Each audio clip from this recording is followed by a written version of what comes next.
to Vape News Radio, the voice of vaping. In each show, we share the latest about regulations and things you need to know, plus upcoming conferences and fests, along with interviews with the movers and shakers in this fabulous vape space. Are you looking to get into this ever-expanding marketplace? Do you want to master this industry? Listen up as Norm Bauer, the Vape Mentor, shares it all. And here's your host, Norm Bauer. Hey, everybody. Welcome to Vape News Radio, the voice of vaping. This is show number 7. We're going to call this lucky show number 7 because at the end of the next 45 minutes, we're now going to have 21 separate and independent episodes that are now on a couple of directories, which I'm going to share with you in just a moment. So, again, here we are recording on the 21st of July, so you're listening to this anywhere from the end of July until who knows how long, because that's the beauty of podcasting. It literally has an indefinite life.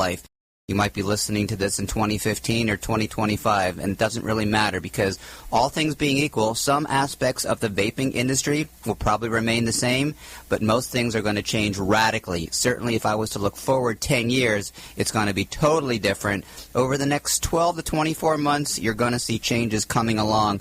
So let's go ahead and dig in. For those of you who are new, this is Vape News Radio. My name is Norm Bauer. I have a website called VapeMentors.com. That's with an S on the end, and we are the first and the largest consulting company that specializes in helping people get into the vape space, whether you're looking for a brick and mortar or online store, or developing an affiliate program, if you want to develop your own mechanicals, if you want to develop your own juices, it really doesn't matter. I can help you in all aspects of that. 40-year entrepreneur, and so this is the world that I live in, and this is the world that I support. And ladies and gentlemen, boys and girls of any ages, I'm here to support you because it's really all about entrepreneurship. It just so happens that in this world of vaping, there are beyond huge opportunities in the vaping industry, so that's what we're here to explore on Vape News Radio. We, of course, are an adjunct of Vape News Magazine, which is the #1 and largest vaping magazine out there. We're now going into about a year and a half. We've been on the market, and we are an every other month issue. We have a couple of special issues coming up, including a huge overview of what's happening over in China, because, of course, that's where a lot of the hardware is coming from. So let's kind of talk about what's going on, current events, because that's what Section 1 is all about. Section 1 is really about what's happening now, the things you need to be aware of. Usually we talk about the FDA, but all things being equal, if it ain't broke, don't fix it, and it is broke, and we can't fix it right now, because right now we are still in the extension period of the FDA hearings, which they've extended until the 8th of August, so that's roughly about 2.5 weeks from now. All indications are the FDA has been bombarded with all kinds of comments from the public. I understand the majority of them are positive in support of legislation and restriction that is very lenient for the electronic cigarettes and the vaping industry. As we talked about before, and I'm not going to go into all the major bullet points that came out of it, but probably the most controversial is the one where they are mandating that if anything was created after February 15th of 2008, it needs to go through an independent and separate review process, and that is just an unsustainable model, so we suspect and we hope that they're going to back down on that. So all things being equal, there's really not much happening on the FDA front. As far as where you live, there might be something happening on the states front, but to be honest with you, it's been a pretty quiet summer, and that's okay. It seems like for a while, I was getting alerts from CASA.org, which is obviously an advocacy organization. I was getting alerts probably average of once a week, sometimes several times a week, talking about this state or this city that things were going on, and they encouraged you to support them, and obviously we do, and we did. For the most part, things have been pretty quiet.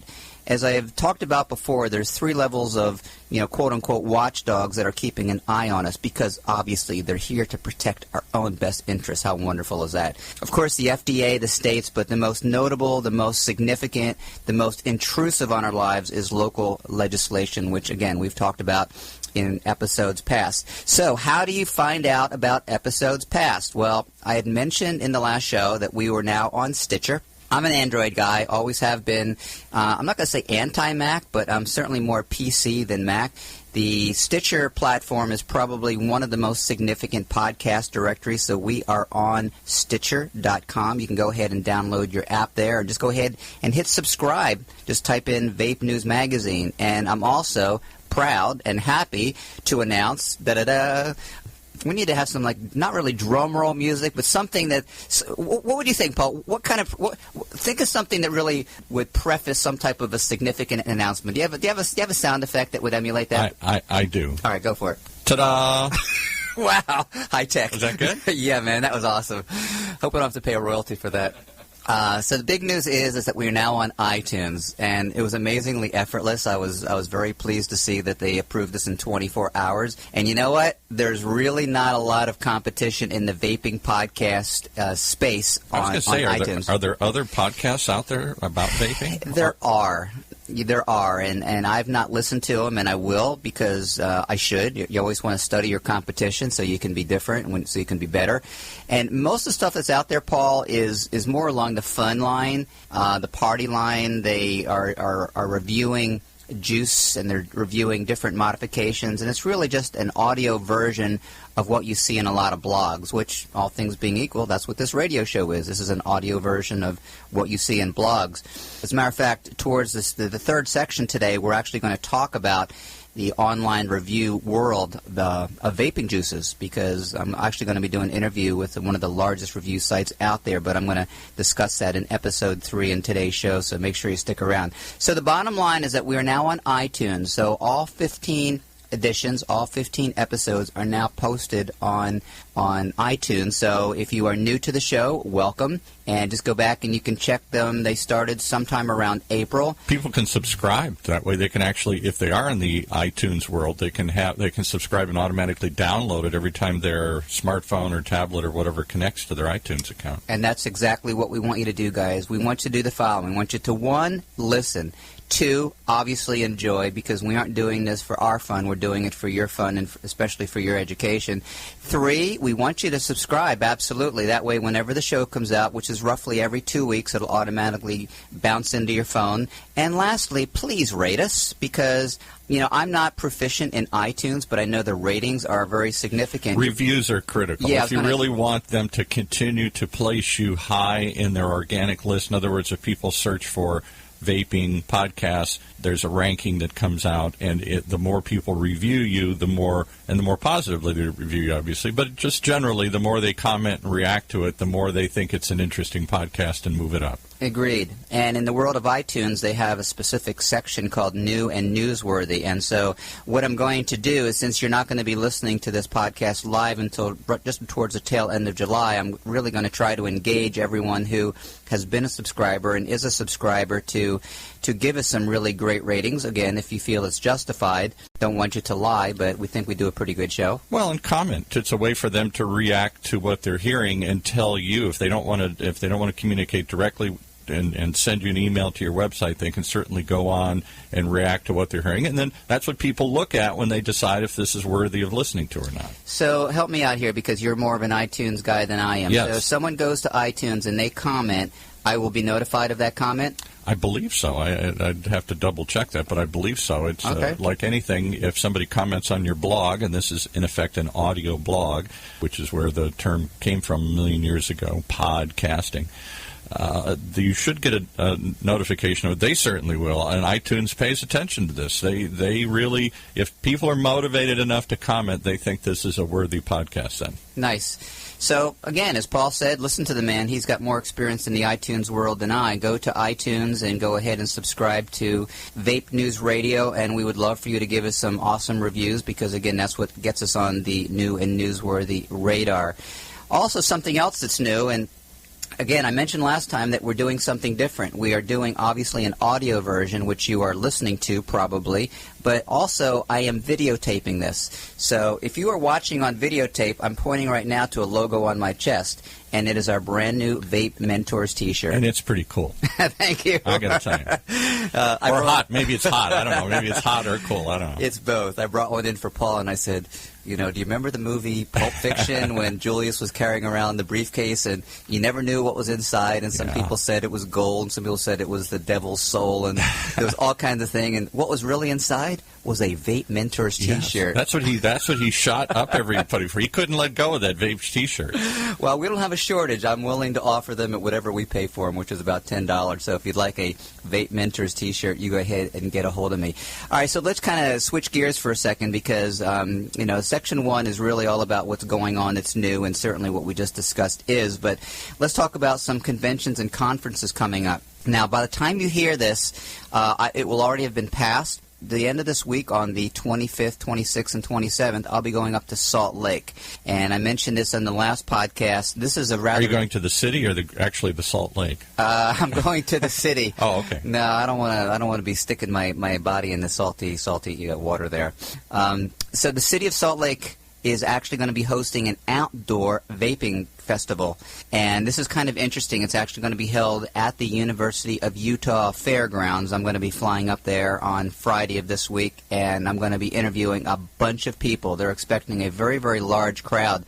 So even though I don't have an interview that I'm going to play today, I am going to be building up a huge inventory of interviews over the next couple of weeks, because there's a couple of them that I'm actually going to be doing this week on Thursday, which I'm going to share with you in just a moment. So I'm going to kind of tease you with that. So again, if you are in the Salt Lake City, we hope that maybe you will have had a chance to come, and if you do, please go ahead and track us down. I'm going to be speaking up there.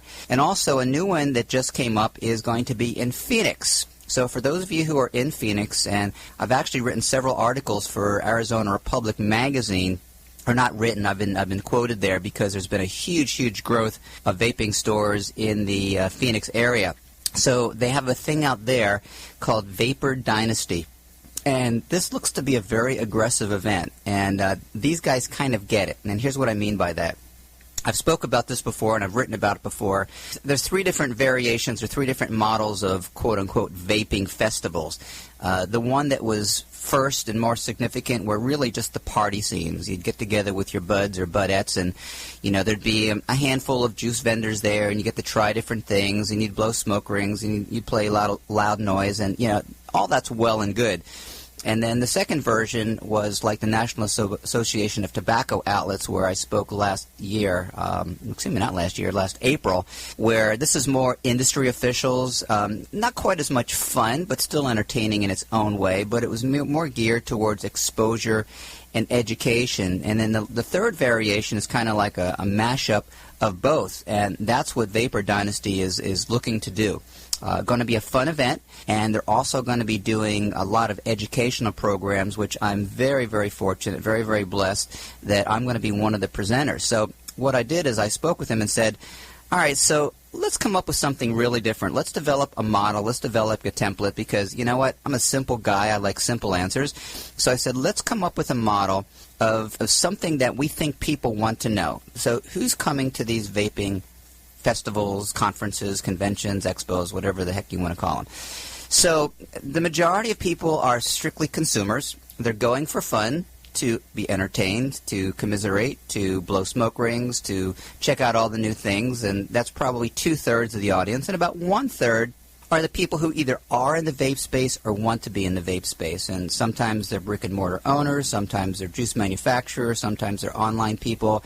You name it. Sometimes they've created their own accessories, and there's a lot of very successful business models created around that. So I said, let's come up with a model. And so we're going to be rolling out this model called How to Get Into the Vape Space in Less Than 60 Minutes. What do you think about that as a title, Paul? 60 minutes you can get into the vape space. Wow. Is that an intriguing title? Or That catches my interest. Now, mind you, it's going to take more than 60 minutes to get into the vape space, but hopefully in 60 minutes or less... Everything you need to know in 60 minutes. Yeah. Here's the way it's described. Interactive mini workshop to teach you enough about the vape space to know if you want to jump in, or if you already are in, to give you guidance on how to dominate your market. Because, guys, that's really what it's all about. If you're going to play this game, don't just screw around with it. Be serious about it. I mean, I'm very blessed that I have clients all over the country, and they are 100% serious and dedicated towards the success of their locations. And we make a very special point of making sure that they are significant, that they are different, that they truly can, truly will, and truly do dominate their space.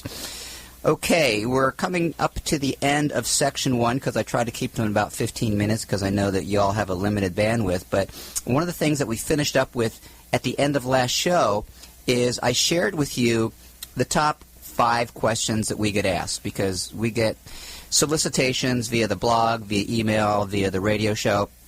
And so here's the 5 questions that I mentioned last time, and I'm actually going to address them in Section 2 and Section 3. Question number 1, how much does it cost to open a brick-and-mortar store? So if you want to know the answer to that, you make sure you stick around for Section 2. How much does an average store make? Great question. There's a variety of answers. There's a variety of ranges, but I can kind of give you a good rule of thumb that I've been using.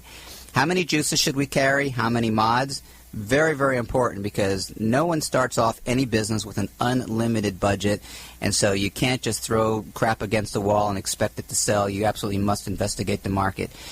Question number 4, what type of license do I need?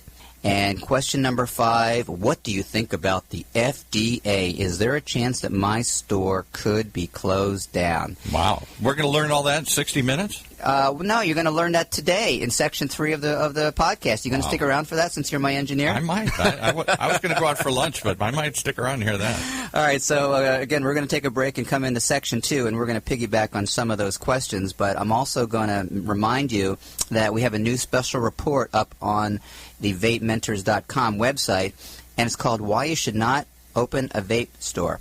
And I'm sure you're going, huh? Why would this guy tell me not to? And I'm going to talk about that when we come back. So again, this show is sponsored by Below Emporiums and Below Gourmet E-Juice. Are you looking to open your own shop with a turnkey package? Develop your own line of juice? Give us a call at 949-495-6162. If you got some good upbeat music, Paul, go ahead and take us out with it.